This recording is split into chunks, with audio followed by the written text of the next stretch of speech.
back to Kris Vents. I'm your host, back with Dom the Disembodied Discord voice. Apparently, my laptop's microphone decided to shit itself. So, I have to talk to Dom over the phone. Still over Discord, but still. Yeah, not to brag, but my laptop's doing fine.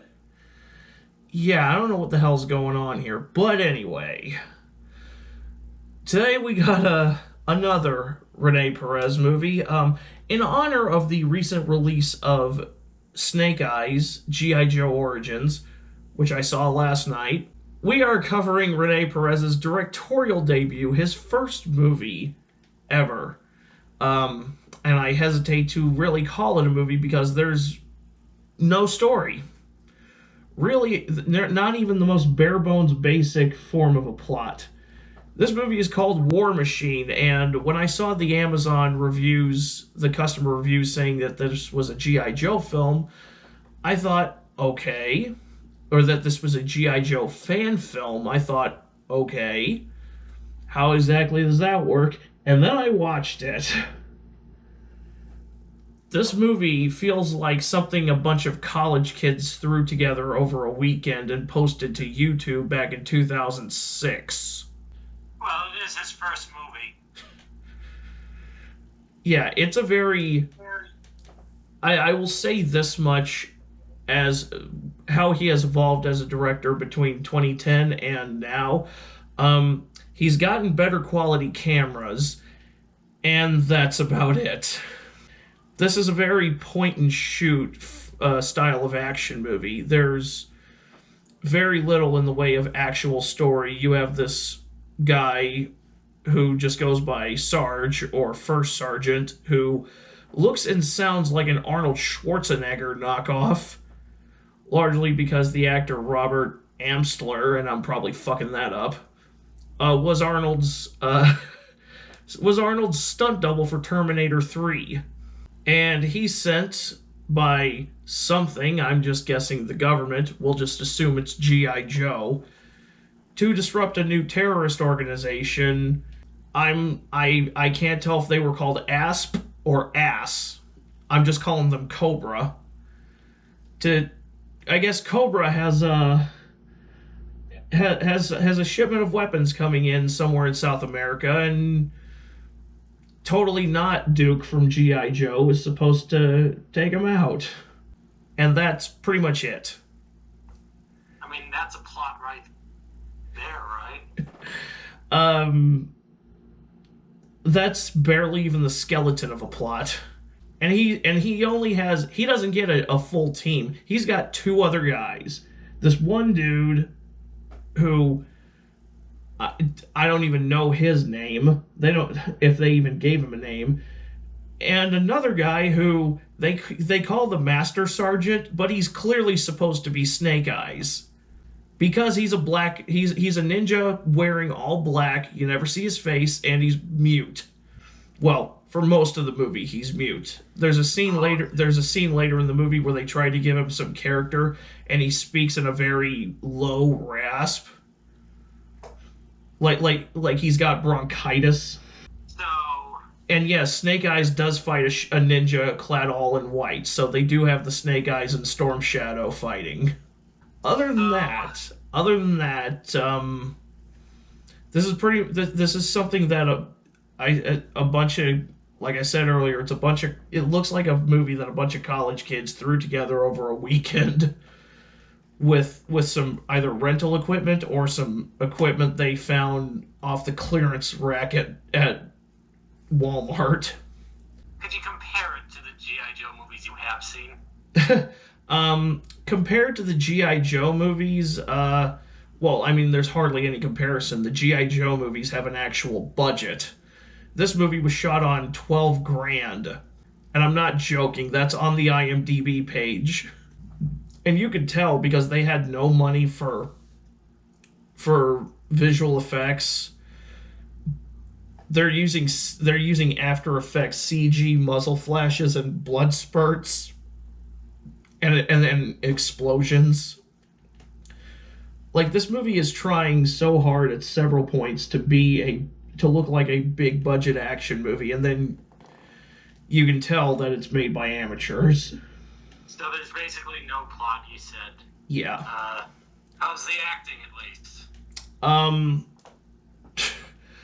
I would say what acting, because Rene Perez, this is another thing that's so prevalent in all of his movies. The acting is barely above porn quality. Oh. Like a high school play has better acting than a Rene Perez film. And I'm going to assume the writing's not good. Assuming there is any to begin with. Okay, so writing, plotting, special effects, acting. So this movie is an overabundance of fight sequences, and occasionally you might have something resembling a narrative interrupting. And yeah, they are, like, if anybody thought the frequency of the fight scenes in the Double Dragon movie were insufferable, like, the first half of the movie, it seems like every 5-6 minutes you've got a new fight scene, and they go on for way too long. I mean, I can appreciate some good choreography and long take fighting sequences, but eventually, when you're forcing yourself to be about 4 or 5 minute long, to have a 4 or 5 minute long fight scene, I recently watched a movie that was 90 minutes long, and 70 minutes of it was a one take fight sequence. It was tedious as hell. Is there anything good you can say about the film? There was one scene that really made me laugh. So there's a point around the halfway mark where Sarge gets hit, where not Schwarzenegger gets hit with a tranquilizer gun and wakes up tied to a chair to be interrogated by, I'm guessing, the Baroness. And she's got him hooked up to an IV bag full of what's supposed to be truth serum, and it works. The way it functions is the more aroused he becomes, the more efficient it is in getting him to spill his guts. So she uses a hooker to try to interrogate him. It's so out of left field and so stupid that I thought it was hilarious. Well, hey. So I can't tell if that's an ironic laugh or I can't tell if that's laughing with or at the movie. I was, let's just say I was actually laughing at the movie. I was like, that is such a dumb idea. That sounds like something I would have come up with in high school as a joke. And somebody unironically put it into a movie. And some of the fight choreography was like some of the choreography for the Snake Eyes and Storm Shadow fights were solid. It's just that they went on way too fucking long.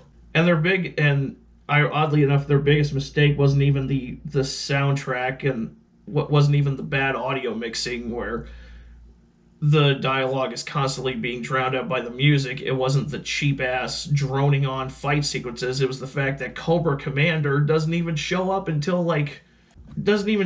79 minutes into an 87-minute movie to sequel bait, even though there's no sequel to this. Everything's terrible, and there's nothing really good. The worst part of that is, what can you really say other than that, other than picking through scenes that you don't like? Yeah. Yeah, I'm not sure what we can really, other than don't make the mistake of tracking a DVD copy of this movie down like I did. Snake Eyes is a better movie than this. I see people on Twitter complaining about how Snake Eyes has too much shaky cam in the action sequences. It's like, at least it's professionally made. It was made, the fight sequences in that movie were at least made by people who know what they're doing, and I can follow what's happening. You know, Snake Eyes has a narrative and acting and a plot and pacing. Watch Snake Eyes is what I'm saying.